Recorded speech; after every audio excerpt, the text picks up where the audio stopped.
Isang mapagpalang umaga po sa ating lahat, mga kapatid. Ang atin pong pananambahan ay magsisimula na sa loob ng ilang sandali. Kaya po ihanda na natin ang ating mga sarili.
Ganito po ang paanyaya ng mga salita ng Diyos para sa ating pagsamba.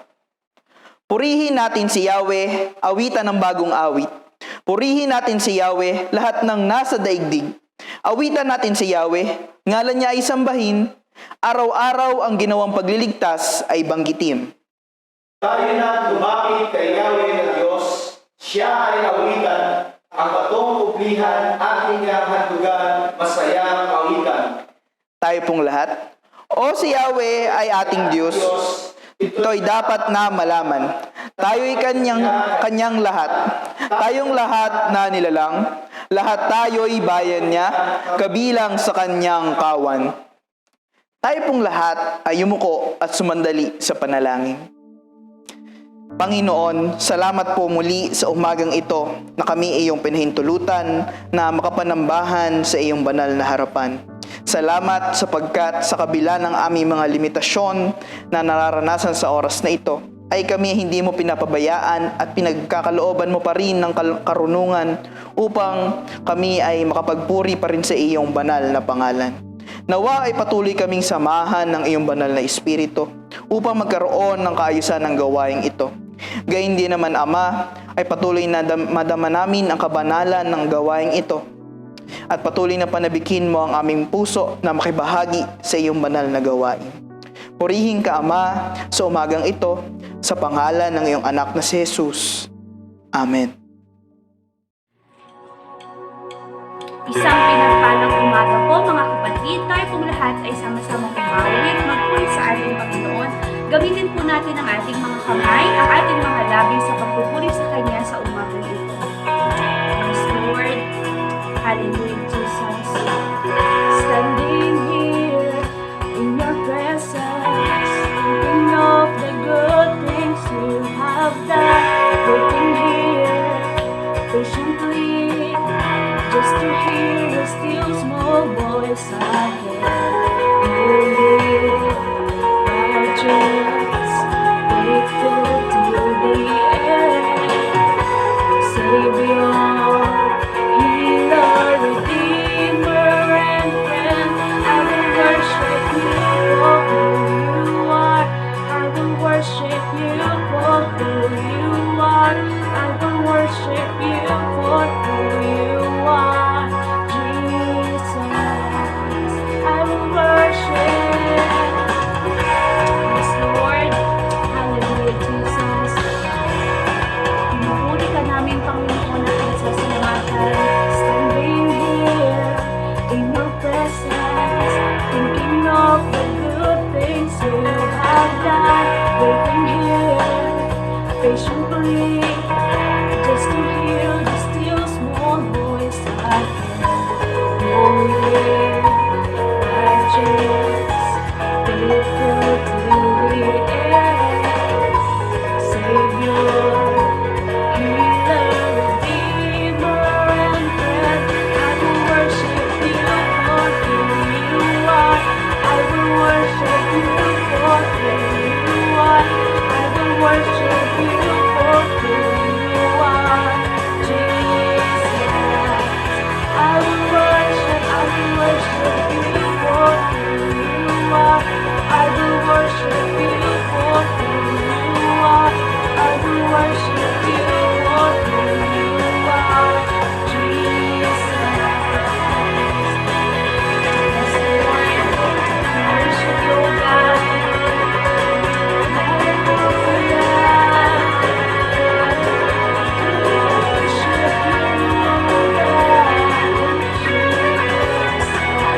itaas po natin sa ating Panginoon ang pinakamataas na pagpupuri sa umagang ito. When I look into your holiness, when I gaze into your loveliness, when all things that surround become shadows in the light of you. Hallelujah, Jesus. When I found the joy of reaching your heart, when my will becomes enthroned in your love, when all things that surround become shadows in the light of you. Hallelujah, Jesus. We worship you. I worship you. Ooh, I worship you. Only you.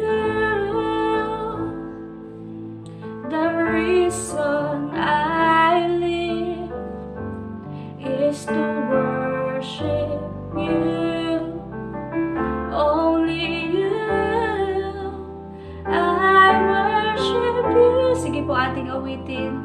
Ooh, I worship you. Only you. The reason I live is to worship you. Hallelujah, Jesus. We worship you, O God. Hallelujah. When I look into your holiness,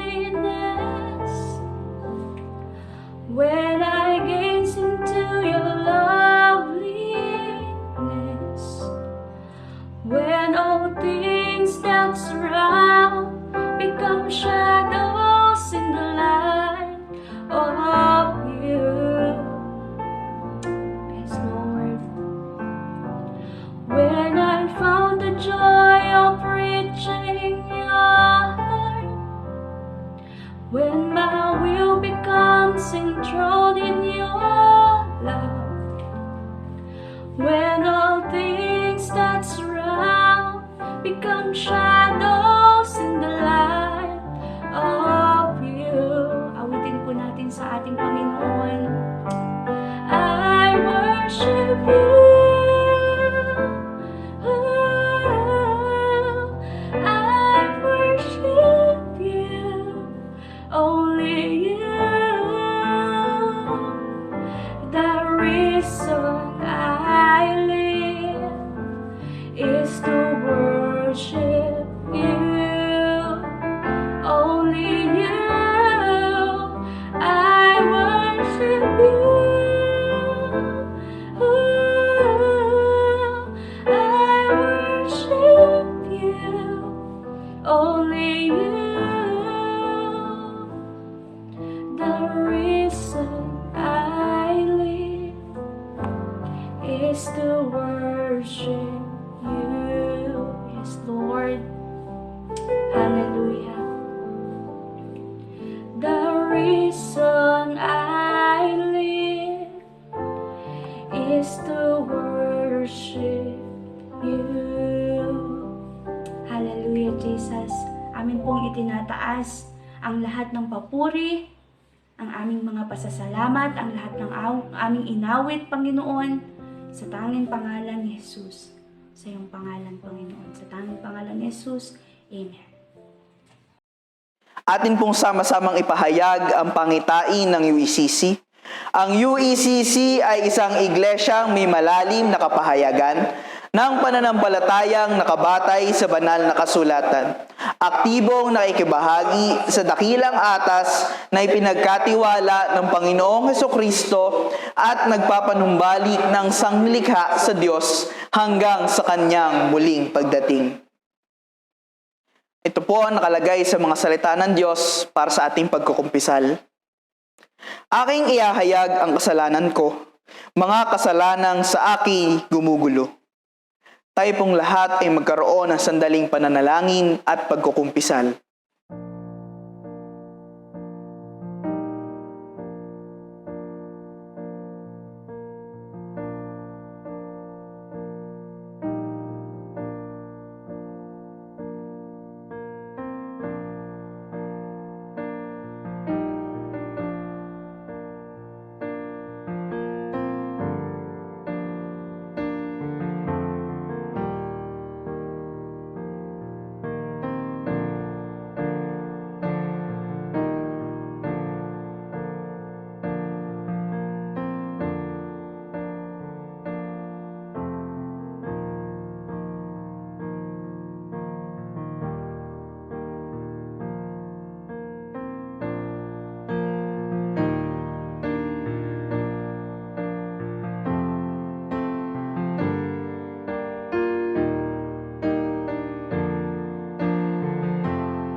Sinasabi po sa salita ng Diyos ang ganito, sapagkat napawalang sala na tayo sa pamamagitan ng ating pananampalataya, mayroon na tayong mapayapang ugnayan sa Diyos sa pamamagitan ng ating Panginoong Hesukristo.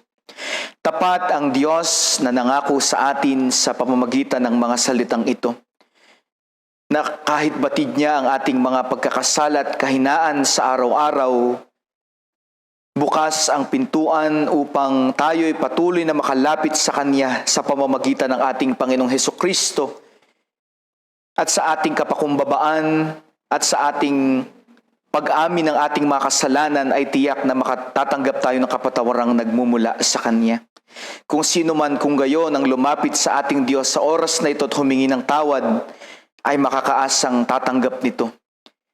Kaya naman, magmula sa araw na ito, tanggapin ninyong lahat ang kapatawaran ng ating Panginoon at mamuhay kayo bilang mga bagong nilalang sa pangalan ng Ama, ng Anak at ng Espiritu Santo. Amen. Narito naman po ang ating mga balita at mga malasakit. Sunday worship service po, tayo po ay nagbabalik sa live stream sa pamamagitan pa rin po ito ng YouTube.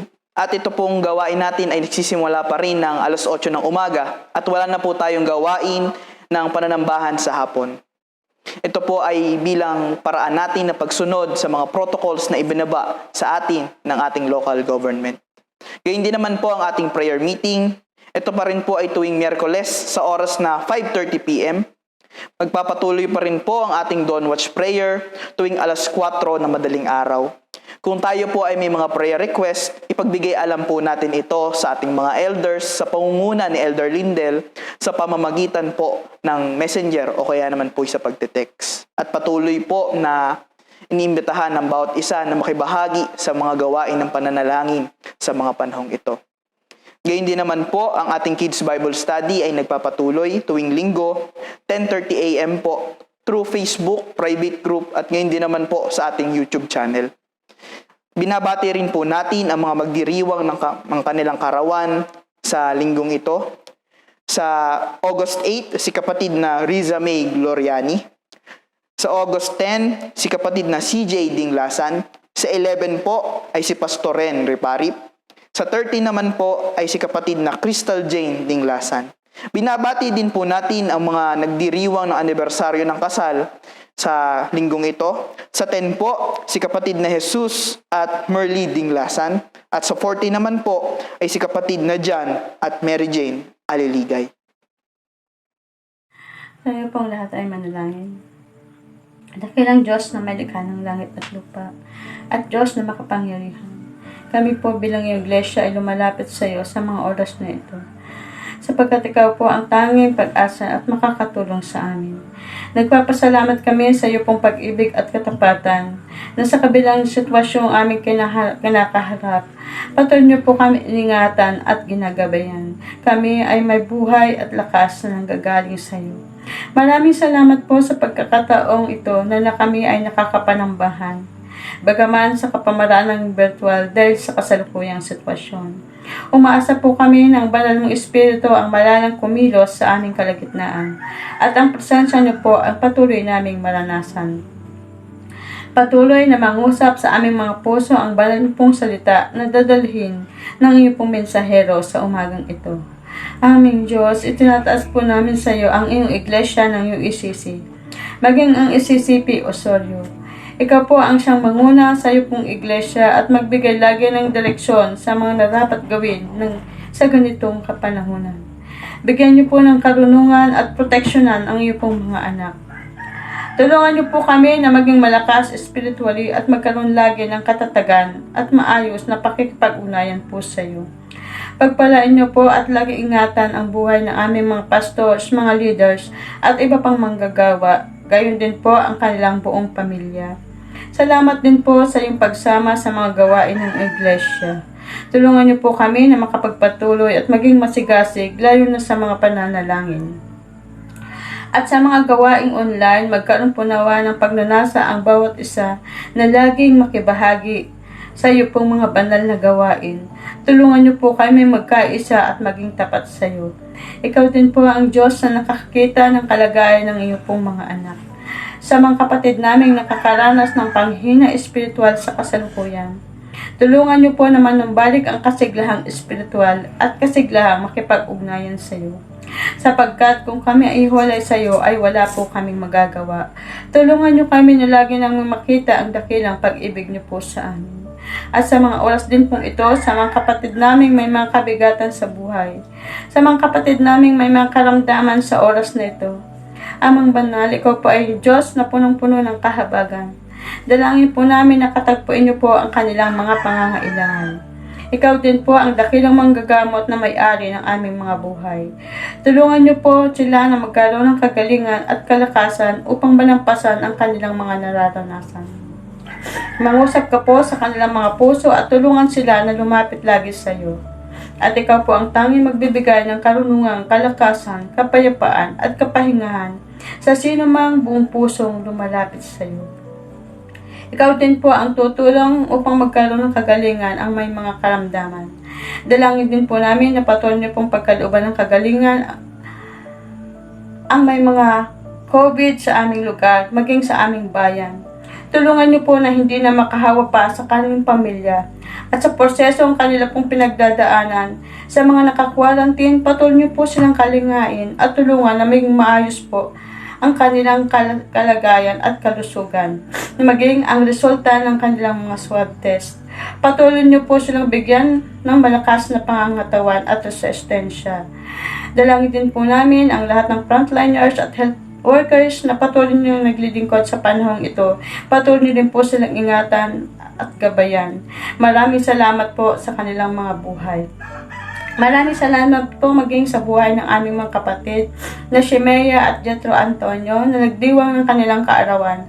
Salamat po sa iyong dakilang katapatan sa kanilang mga buhay. Patuloy niyo po silang gabayan at pangunahan sa araw-araw ng kanilang buhay at pagpalahin sa lahat ng aspeto ng kanila pong buhay.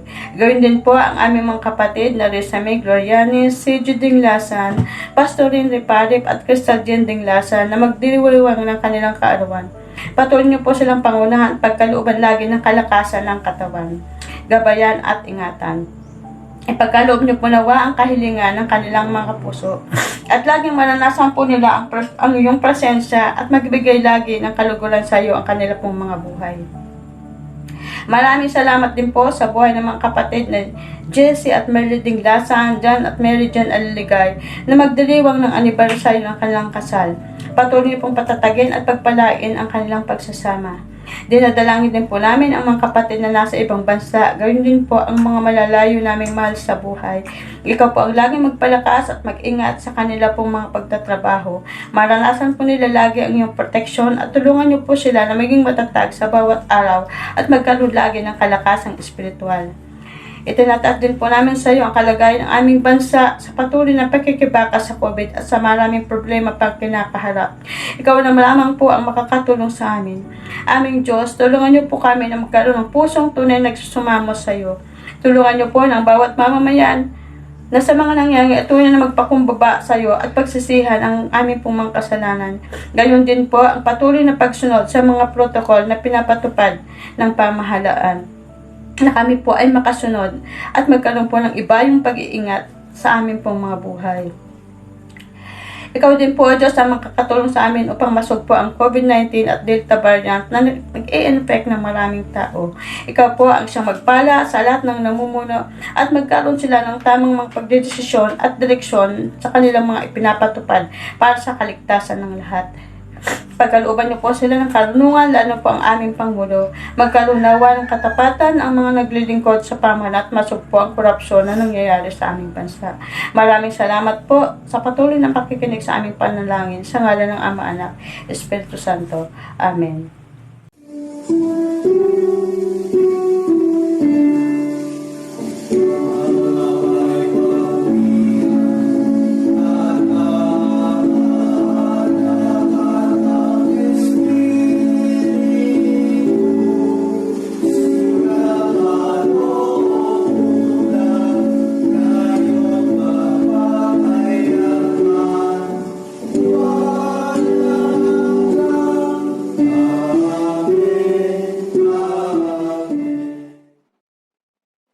Ang talatang batayan po ng ating pagbubulay sa umagang ito ay matatagpuan sa Ebanghelyo ayon kay Mateo, Kabanatang 13, talatang 31 hanggang 33. Ganito po ang sinasabi.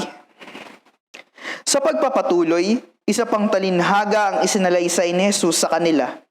Ang kaharian ng langit ay katulad ng isang buto ng mustasa na itinanim ng isang tao sa kanyang bukid. Ang buto ng mustasa ang pinakamaliit sa lahat ng binhi. Ngunit pagtubo nito, ito'y nagiging mas malaki kaysa alinmang halaman at nagiging punong kahoy. Kaya't nakakapugad ang mga ibon sa mga sanga nito. Nagsalaysay pa si Jesus ng ibang talinhaga. Ang kaharian ng langit ay katulad ng pampaalsa na inihalo ng isang babae sa 3 takal na harina, hanggang umalsa ang buong masa ng harina. Tayo po'y pinagpala na sa pagkakarinig at pagkakabasa ng mga salita ng Diyos. Idagdag niya nawa sa atin ang pagkaunawa. Sama-sama po nating awitin ang awit ng paghahanda.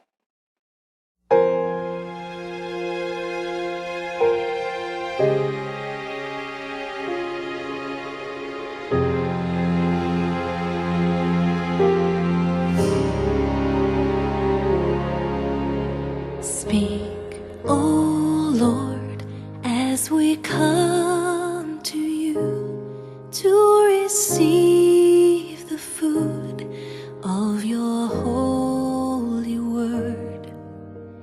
Take your truth planted deep in us, shape and fashion us in your likeness, that the light of Christ might be seen today in our acts of love and our deeds of faith.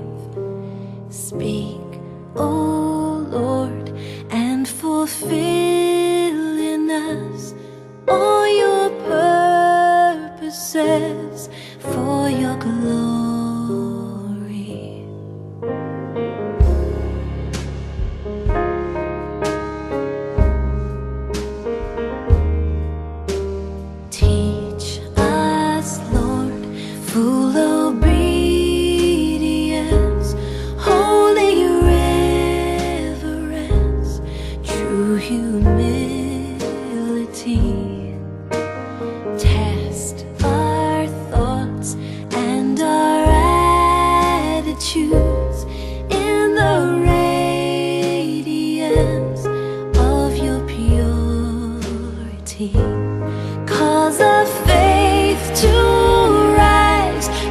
cause our eyes to see your majestic love and authority. Words of power that can never fail. Let the truth prevail over unbelief.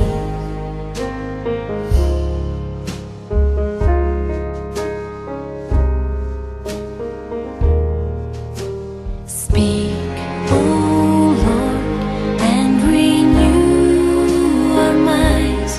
Help us grasp the heights of your plans for us. Truths unchanged from the dawn of time that will echo down through eternity. And by grace we'll stand on your promises, and by faith we'll walk as you walk with us. Speak, O Lord, till your church is built and the earth is filled with your glory.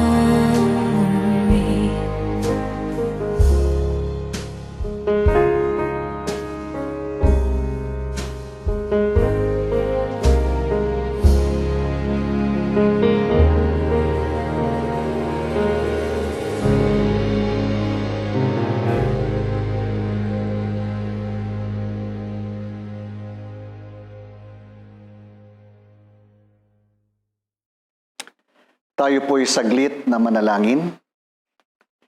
Dakilang Diyos na aming Ama sa langit, kami po ay nagpapasalamat sa muling pagkakataong ibinibigay mo sa amin upang aming mapagbulayan ang iyong mga salita. Dalangin namin, O Diyos, ng iyong banal na Espiritu ang siyang pumuno ng bawat tahanan na ngayon ay nakikipag-isa sa pagsambang ito sa umagang ito. Na ang kanyang presensya ang siyang magpaunawa sa aming mga puso, sa aming mga diwa, ng tunay na mensahe na nagmumula sa iyo, upang hindi lamang maunawaan ng aming mga isipan ang iyong mga salita, kundi ng aming mga puso din naman, nang sa gayon ang mga ito'y aming maipamuhay. Ito ang aming mga dalangin sa pangalan ng aming Panginoong Hesus. Amen. Mga kapatid, kung meron man pong magandang parabolang naisalaysay ang ating Panginoong Hesus hinggil sa paghahari ng Diyos, marahil isa na doon ang parabolang binasa sa atin ngayon ng ating tagapanguna. Malinaw na inilalarawan sa parabolang ito kung paanong nag-ooperate ang kaharian ng Diyos sa isang mananampalataya o maging sa iglesia. Ipinauunawa sa atin na umuusbong ito sa pamamagitan ng isang maliit na simulain at ito'y lumalago, yumayabong at nagiging lugar ng mga naghahanap ng kapahingahan sa kanilang mga pagod na buhay. Ito ay nagiging santuaryo o dakong banal ng mga naghahanap ng kaaliwan sa panahon ng kabalisahan at kalungkutan. Inilarawan ito ng ating Panginoong Hesus sa pamamagitan ng mga ibon sa himpapawid na dumadapo at kumakanlong sa malaking puno na nagmula sa isang napakaliit na butil. Ang nasabi pong talinhaga tungkol sa butil ng mustasa ay tinitingnan ng ilang mga Bible scholars sa dalawang pananaw. Una po, sinasabi nila na maaaring ang tinutukoy ng ating Panginoong Hesus na butil ay ang kanyang magiging kamatayan upang lubusang maganap ang pagliligtas sa mga nananampalataya sa Kanya. Ang Kanyang kaligtasang ibinibigay ang magiging kanlungan ng mga taong naghahanap ng kapahingahan sa kanilang mga kaluluwa. At ang kaligtasang ito ang nagbibigay ng pag-asa sa buhay at nagpapanibagong lakas ng sino mang lalapit sa Kanya. Nakita natin sa kasaysayan, mga kapatid, ng Iglesia na ang Panginoong Hesus ay muling nabuhay sa pamamagitan ng banal na Espiritu. Nagkaroon ng bagong anyo ang buhay ng mga mananampalataya. Mula sa kanilang pagiging mga simpleng tagapakinig ay nagisilang mga tagapagturo at ang kanilang mga katuruan ay naging pag-asa ng buhay ng mga taong tumatanggap nito. Tinawag ang malawak na kapulungan ng mga mananampalataya na iisang katawan ng ating Panginoong Hesus, at ito ay ang Iglesia. Sa ganitong pagkakaunawa, ipinakikita din sa atin ang isang mahalagang naturalesa ng Iglesia bilang bahagi ng kaharian ng Diyos. Na ang Iglesia ay dapat nagsisilbing lugar na kung saan natin mauunawaan at mahahanap ang buhay na ibinibigay ng Diyos sa atin. Ito ay kapulungan ng mga taong nagmamalasakit sa mga taong naghahanap ng pag-asa at kapahingahan ng buhay sa ating lipunang ginagalawan. Sa ganitong kapahayagan, magiging konkreto ang sinabi ng ating Panginoong Hesus doon sa Mateo 11:28 hanggang 30. Sabi doon, "Lumapit kayo sa akin, kayong lahat na nahihirapan at lubhang nabibigatan sa inyong pasanin, at kayo'y bibigyan ko ng kapahingahan.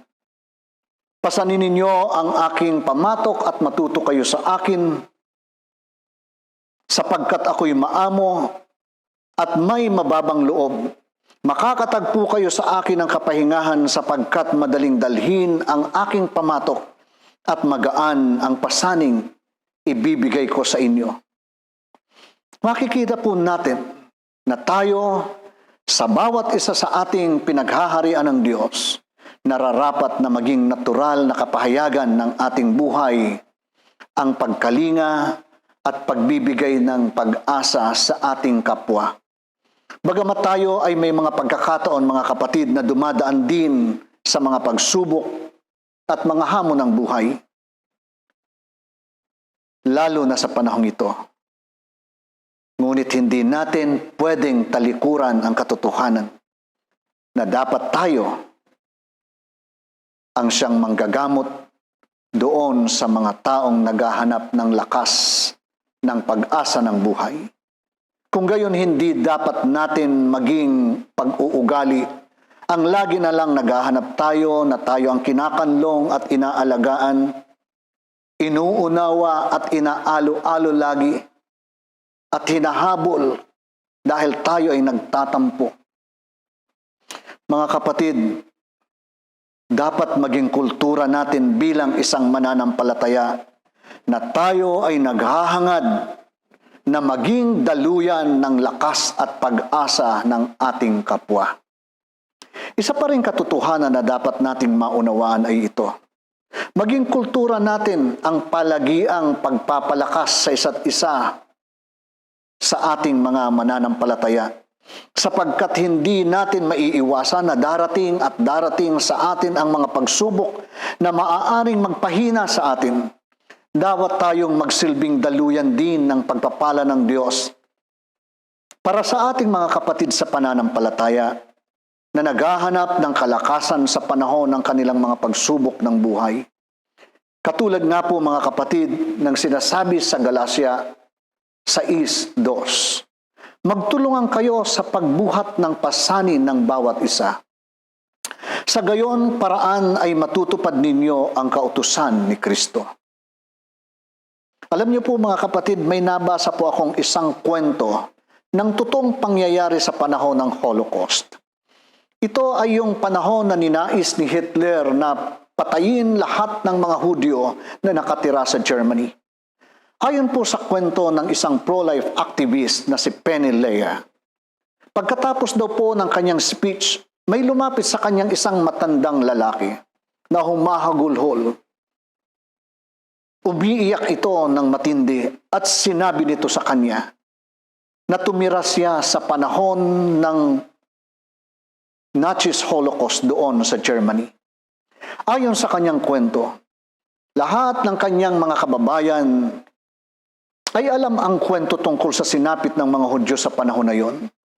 Ngunit katulad daw po ng marami ngayon sa ating lipunan, pinili nilang ipagkibit balikat ang mga pangyayaring paghihirap ng kanilang kapwa sa takot na baka sila ay madamay o maabala sa dinadalang problema ng kanilang kapwa.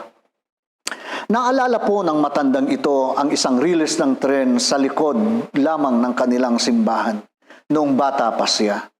Isang linggo daw po ng kanilang pagsamba ay nagulat sila sa pagdaan ng tren na punong-puno ng mga Hudyong papatayin. Nagsisigawan daw po ang mga ito at nag-iiyakan at humihingi ng tulong. Ngunit bilang iglesia, sa panahon na yon, wala silang magawa sa nakapanglulumong sitwasyon na yon. Kaya upang hindi na lang nila ito mapansin, ang ginagawa daw po nila sa tuwing naririnig nila o nanunood sa kanila ang mga sigaw ng mga Hudyo na humihingi ng tulong, yung buo daw pong kongregasyon ay nilalakasan nila ng todo ang kanilang pag-aawitan.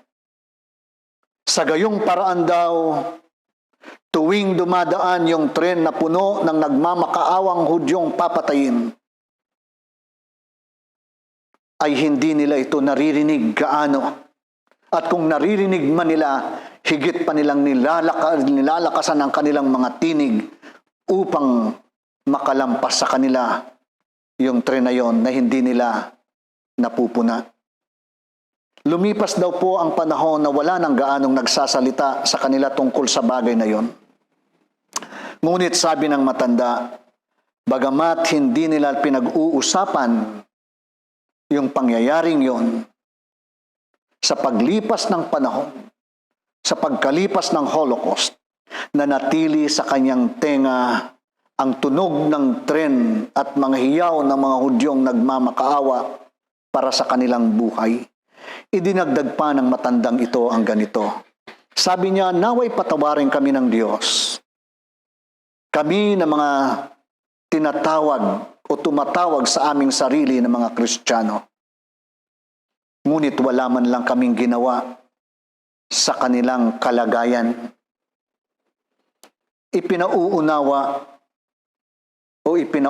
na ng ating Panginoong Hesus sa atin noon pa man, mga kapatid, na darating ang araw ng kahirapan, ng mga panganib at kaguluhan sa mundo. At naniniwala po ako, mga kapatid, na bahagi ng panahon na iyon na tinutukoy ng ating Panginoong Hesus ay ang mga kahirapan at mga panganib at kaguluhan na nangyayari sa atin sa ngayon. Sinabi rin po sa pangalawang Timoteo 3:2 ng ating kapatid si Apostol Pablo, na pagdating ng araw na yon, ng mga kaguluhan na yon, ang mga tao ay magiging maibigin sa sarili. Ibig sabihin, hindi na nila bibigyan ng pagmamalasakit ang kanilang kapwa dahil nakatuon na lamang sila sa kanilang mga sarili. Magiging maibigin sa salapi. Ibig sabihin, magiging silang gahaman. Magiging silang palalo, mapagmataas, mapagmasamantala, suwail sa magulang, walang utang na loob at lapastangan sa Diyos. Ang lahat pong ito, sinabi ni Pablo, bilang pagpapaalaala sa iglesia na ang mga bagay nito ay hindi rin malayong mangyari sa ating hanay bilang mga mananampalataya. Kung kaya, upang makaiwas tayo dito sa mga mangyayaring ito at hindi tayo mahawa sa ganong uri ng kultura, kailangan natin makita sa ating sarili ang pagsisikap na natili tayo sa Diyos, na hindi tayo naghihimagod. Bilang iglesia, maunawaan natin na tayo ang inilagay ng ating Diyos sa mundo upang maging kanlungan ng mga napapagal at nawawala ng pag-asa sa buhay. Gaano man marahil kaliit ang ating kakayahan, ang hinahanap sa atin ng ating Diyos ay ang ating palagiang paghahangad na siya ay mapaglingkuran ng buong puso sa gitna ng mga tao. Itong paghahangad na ito, mga kapatid, ang magtuturo sa atin kung paano tayo kikilos. Alam niya ang ating mga limitasyon. Gayunpaman, gaano man kasimple ng ating nagagawang paglilingkod sa ating kapwa sa pangalan ng ating Panginoong Hesus. Kung ating ginagawa ito bunga ng ating pagmamalasakit at para sa hangaring maluwalhati ang Panginoong Diyos, ito ay magbibigay kagalakan at kaluguran sa Diyos. Pahahalagahan niya ito. Napakaganda po ang sinabi ni Charles Colson tungkol sa kaharian ng Diyos.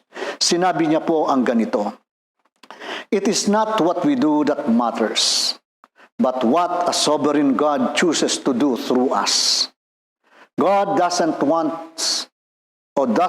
our success. He wants us.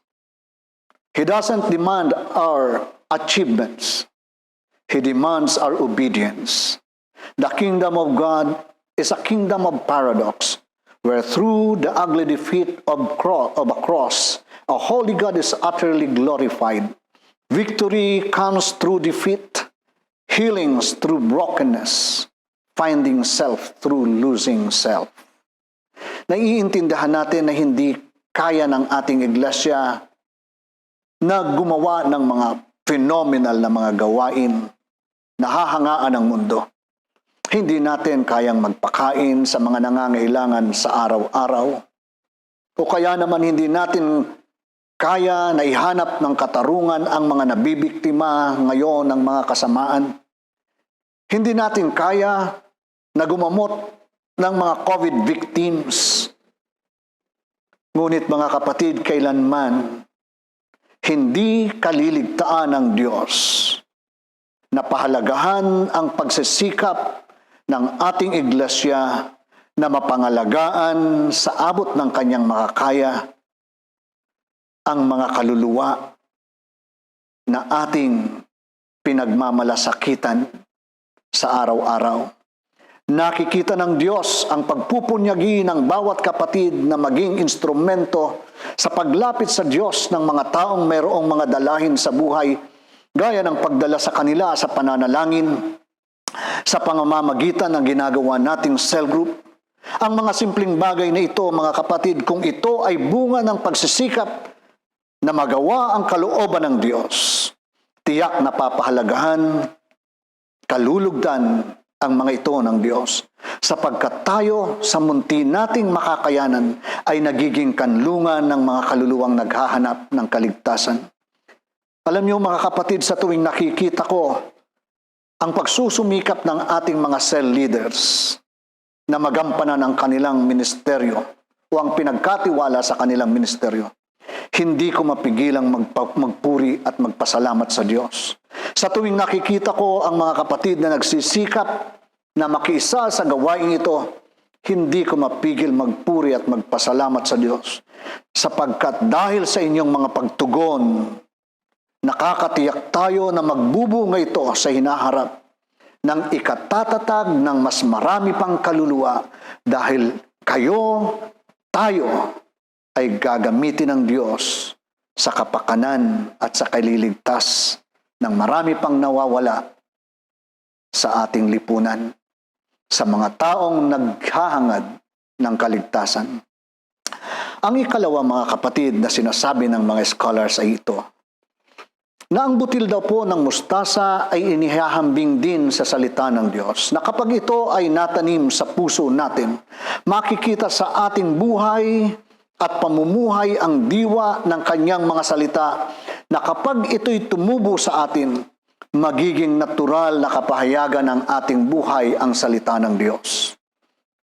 Mamamangha tayo mga kapatid kung bakit na ang paghahari ng Diyos sa ating buhay ay hinihambing sa isang napakalit na butil ng mustasa. Hindi po ba natin naisip kung gaano katagal na panahon bago ito maging isang ganap at matatag na puno? Magbibilang po ito ng maraming taon bago natin makita na ganap na itong mayabong na puno. Gayon din naman inihahambing ang kaharian ng Diyos o ang paghahari ng Diyos sa ating buhay sa isang butil ng mustasa, sapagkat inilalarawan ito na kapag naghahari sa atin ng Diyos, sa simula ay hindi natin kakikitaan ito ng anumang nakakaakit na bagay. Sinabi po ng isang manunulat ang ganito: at the start, everything pertaining to the kingdom of God seems to be insignificant, so that everyone who enters in it would wonder and ask to where the splendor of it resides. Ang paghahari ng Diyos ay kailangang matyagang pinapanday at hinihintay. Ito ay hinuhubog ng panahon at ng ating mga karanasan. Hindi lamang sa buhay ng pamayanan ng Diyos, kundi sa ating sariling buhay din hanggang sa lubusang maganap sa atin ang niloloob ng Diyos sa ating buhay at maging sa Kanyang iglesia.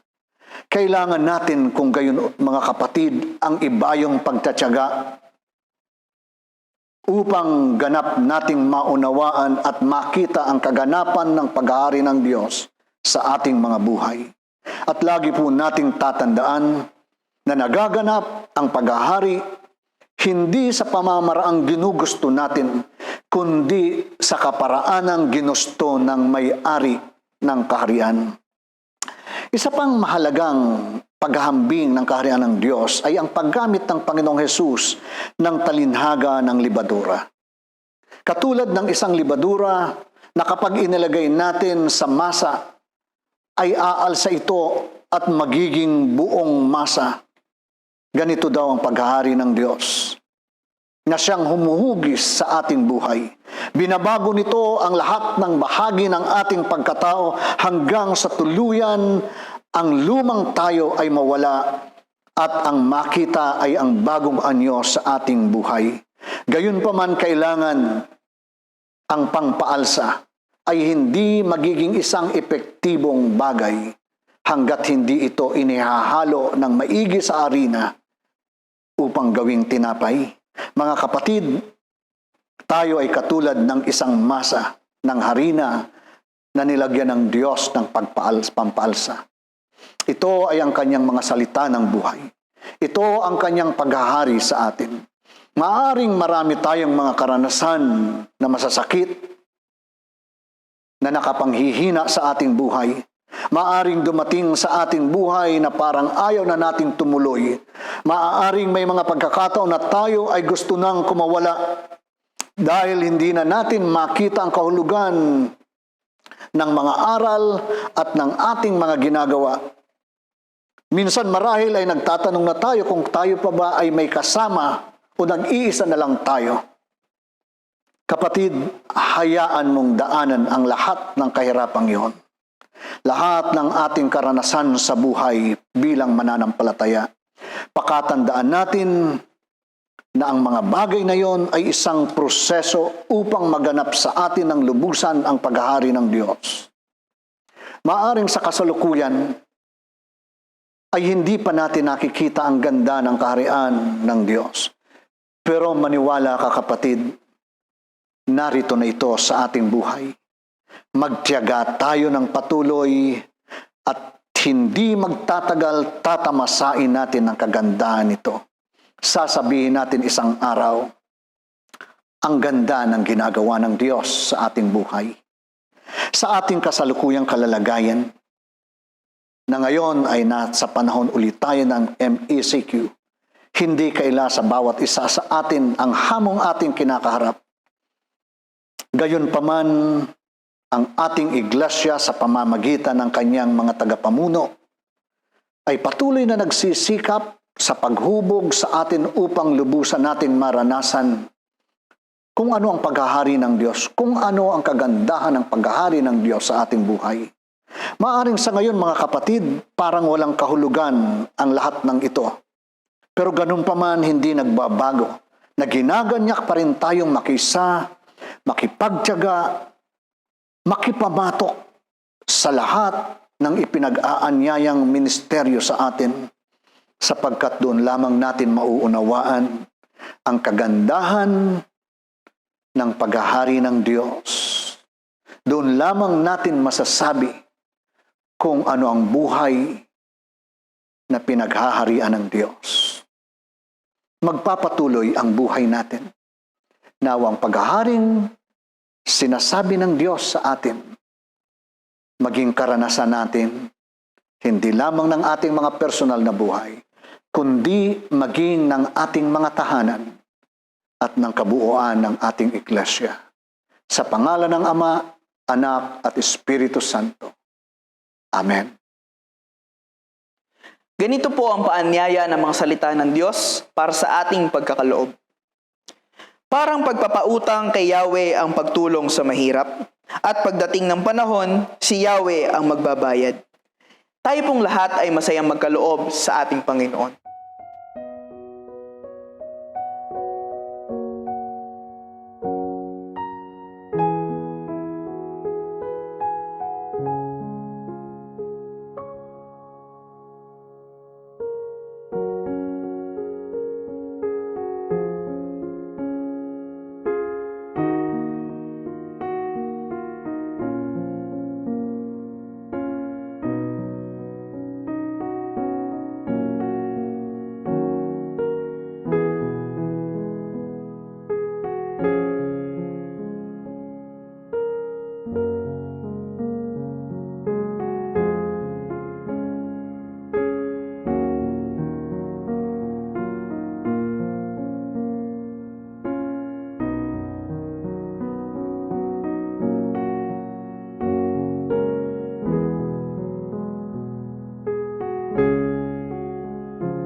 Tayo po'y manalangin.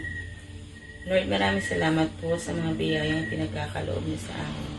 Salamat po at nagkakaroon kami ng pagkakataon na makapagbigay sa iyo ng aming mga kaloob. Pagpalain niyo po nawa ang bawat isa sa amin at patuloy na palaguin ang mga pinagkakakitaan namin. Nagpapasalamat din po kami sa trabaho o anumang hanap buhay na napagkukunan ng aming pang-araw-araw na pangangailangan. Tanggapin niyo po nawa ang aming mga kaloob na masaya po namin inihahandog sa iyo. Amen.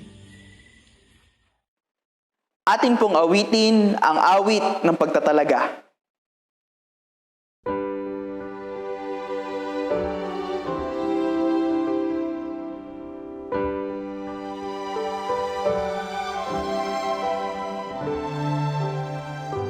I, the Lord of sea and sky, I have heard my people cry, all who dwell in dark and sin, my hand will save.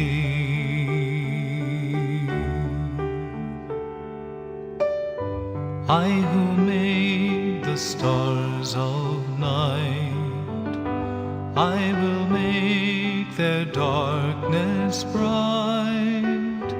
Who will bear my light to them? Whom shall I send? Here I Is it I, Lord? I have heard you calling in the night. I will go, Lord,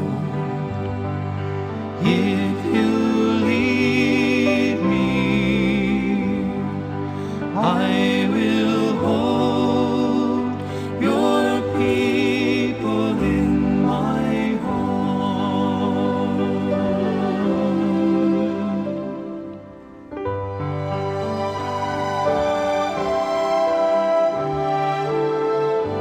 I, the Lord of wind and plain, I will tend the poor and lame. I will set a feast for them. My hand will save.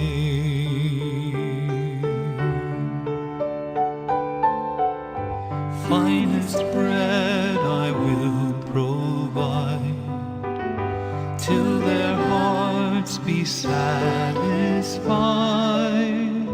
I will give my life to them. Whom shall I send? Here I am, Lord. Is it I, Lord? I have heard you calling in the night. I will go, Lord, if you lead me. I will hold your people in my heart. I will hold your people in my heart.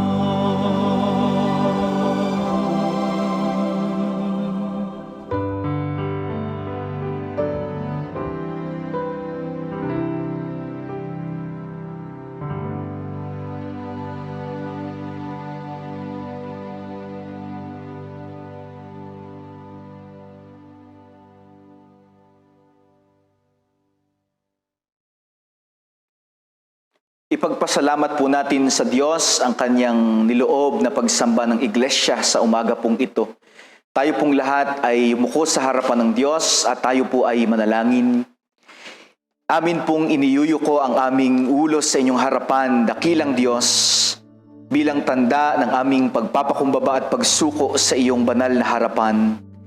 Ipinagpapasalamat namin sa inyo ang patuloy na pagpapahintulot mo sa amin bilang iyong iglesia na sumamba sa inyo at lumapit sa iyo, O Diyos, bagamat alam namin na kami ay hindi karapat-dapat.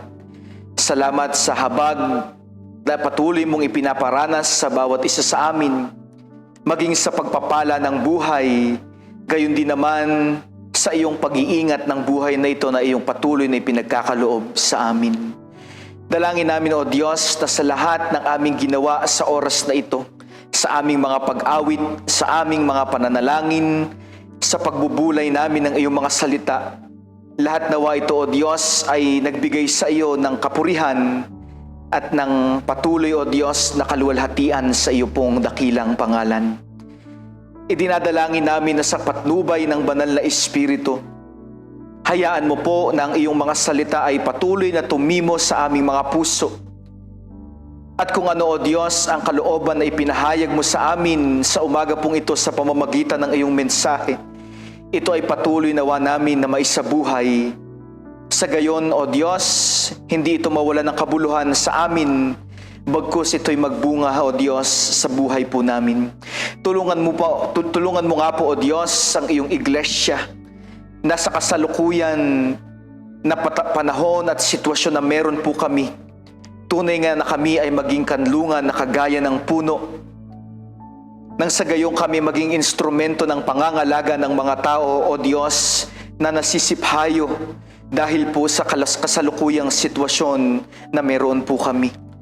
Tulungan mo kaming kung gayon na mga laga ng mga kaluluwa, O Diyos, na sa simpleng kaparaanan namin maging instrumento mo kami upang magdala ng pag-asa sa amin pong panahon. Turuan mo rin po kami na maging matyaga at mapagpasensya. Nang sa gayon, O Diyos, sa pag-unawa namin ng iyong kalooban, anuman ang mga prosesong aming pagdaanan at anuman ang kalakip ng mga prosesong ito, magawa namin itong yakapin upang lubos naming maunawaan ang iyong kalooban, O Diyos, at ang pamumuhay na ninanais mo sa iyo pong kaharian. Sa lahat pong ito, O Diyos, kinikilala namin na magagawa lamang namin ito sa patnubay mo lamang at sa habag mo lamang, sapagkat wala kaming magagawa maliban na kami patnubayan mo at samahan sa buhay na ito. Ipagkaloob mo nawa sa amin kung gayon ang iyong banal na bendisyon. Paging dapatin mo po ako na iyong abang lingkod na magbibigay nito sa iyong iglesia na nagkatitipon sa amin mga tahanan at nasaan man kami, O Diyos, sapagkat ang lahat pong ito'y gagawin namin sa patnubay ng banal na Espiritu at sa natatanging pangalan lamang po ng aming Panginoong Hesus. At ngayon, ang Diyos na nagbibigay sa atin ng pag-asa, ang magkaloob nawa sa inyo ng kagalakan at kapayapaan sa pananalig upang sumangagana kayo sa pag-asa sa pamamagitan ng kapangyarihan ng Espiritu Santo. Naway lubusan kayong pabanalin ng Diyos na siyang nagbibigay ng kapayapaan at naway panatilihin niyang walang kapintasan ng buo ninyong katauhan ang espiritu, kaluluwa at katawan hanggang sa pagparito ng ating Panginoong Hesukristo. Sumainyong lahat ang pagpapala ng Panginoong Hesukristo, ang pag-ibig ng Diyos at ang pakikipag-isa ng Espiritu Santo. Amen.